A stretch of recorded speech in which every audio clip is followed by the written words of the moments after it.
Fala pessoal, espero que esteja tudo bem com vocês. Vamos retomar aí os nossos estudos. Aula de hoje, petróleo, pessoal. Ô professor, mas por que trabalhar o petróleo? Pessoal, tem ainda por que explicar isso daí? Hoje, moçada, atualmente é um dos recursos mais consumidos no planeta, certo? Ele é fonte de matéria-prima para muitas coisas que nós utilizamos no nosso dia a dia. Ele é fonte de muita disputa, ele é a origem de muita disputa geopolítica aí no mundo todo, como nós vamos ver. E vamos cair na real, né, pessoal? Nós somos dependentes desse recurso, infelizmente. Por que eu digo infelizmente, pessoal? Calma aí que nós já vamos saber o porquê desse infelizmente, certo? Pois bem, pessoal. Então, o que é petróleo? Já pararam para perceber? Já pararam para pensar a respeito? Quando nós falamos de petróleo, pessoal, nós estamos falando aí de uma mistura de hidrocarbonetos líquidos, sólidos e gasosos. Mas vamos falar a verdade, né, pessoal? Para nós, desde os primeiros anos escolares, é passado o quê? Que o petróleo, a sua palavra, é uma mescla de óleo de pedra, né? Petróleo, certo? E não está errado, pessoal, dizer isso. Por quê? Porque quando nós pensamos um pouquinho no processo de formação do petróleo, nós temos que saber que no primeiro momento, pessoal, ele é ocasionado, ele tem a sua origem na decomposição de matéria orgânica, pessoal. Ô, professor, como assim? Algas, restos de animais aquáticos, pessoal. Então imagina lá, ó, no primeiro momento você tem há pelo menos aí 130 milhões de anos atrás, tá, pessoal? Era mesozoica, animais aquáticos, tá? Formas de vida aquáticas. Com o passar do tempo, pessoal, essa matéria orgânica ela vai se decompondo e vai sendo coberta por mais sedimentos. Lembra que eu estou falando, pessoal, não de 1, 2, 10 meses ou anos. Eu estou falando aí de milhões de anos. Então você tem sedimentos que vão compactando, essa é a palavra, pessoal. Vai se sedimentando e compactando junto aí essa matéria orgânica. E vamos falar a verdade, né, pessoal? 130 milhões de anos, nós temos aí um resultado como esse que vocês estão vendo, certo? Só que como que ficaria isso no interno, pessoal? Seria mais ou menos isso que vocês conseguem observar na imagem abaixo, ó.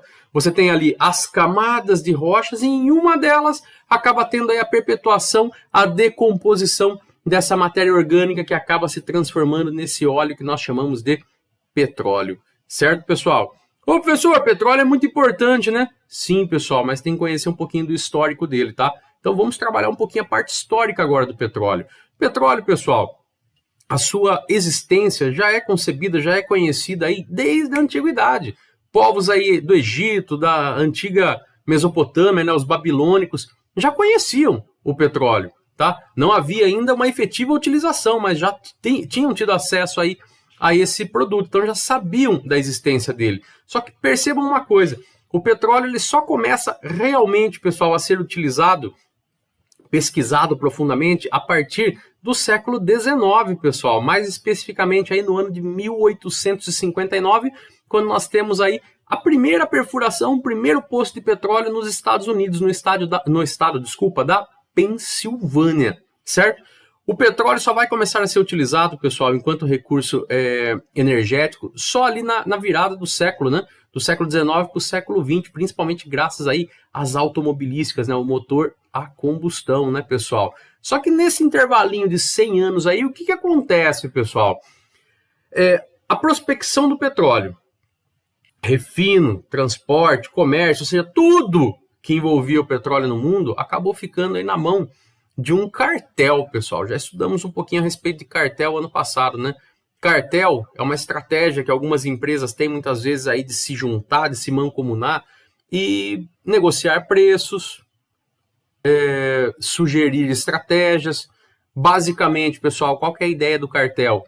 Acabar com o lance da concorrência. Só que nós temos que lembrar que a concorrência é um pilar do capitalismo, pessoal. Então, a partir do momento que você quebra a concorrência, você está quebrando ali o sistema capitalista, certo? E como funcionava, pessoal, esse cartel? Ele era conhecido por cartel das 7 irmãs. Por quê? Porque eram 7 petrolíferas gigantescas, principalmente aí dos Estados Unidos, tinha uma inglesa, ou seja, só grandes grupos aí de grandes países, né, pessoal?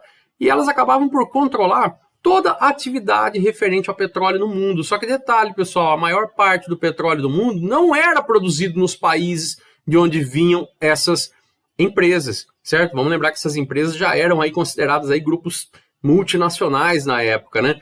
Ou seja, eles acabavam controlando um petróleo que não era deles, que era produzido em outro país.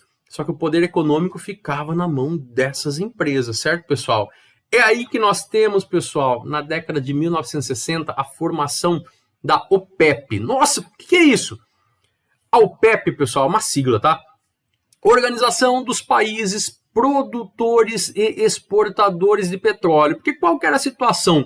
Esses países que vocês estão vendo no mapa abaixo aí, pessoal, que são os membros da OPEP, já lá na década de 50, eram os países que mais produziam petróleo no mundo, certo?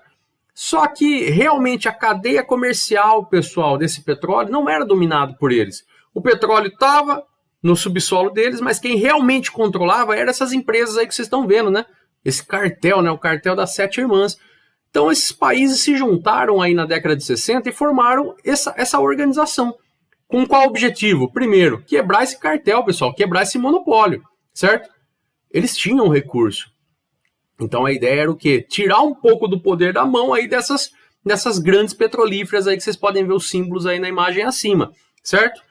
14 membros e tinha um objetivo claro, né, pessoal? Controlar, por que não, né, a produção do seu recurso, se possível controlar os preços, já que a maior parte desse recurso estava no seu território, e consequentemente controlar mercados. Vamos lembrar, pessoal, até mesmo hoje, quem tem petróleo inevitavelmente tem poder, certo?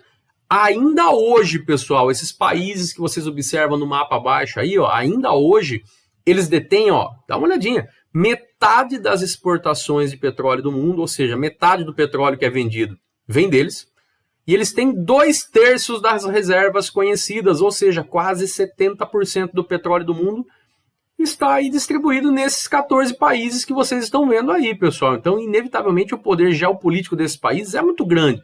Pô, professor, mas Equador, que poder que o Equador tem? Nossa, professor, a Líbia, mas que poder que a Líbia tem?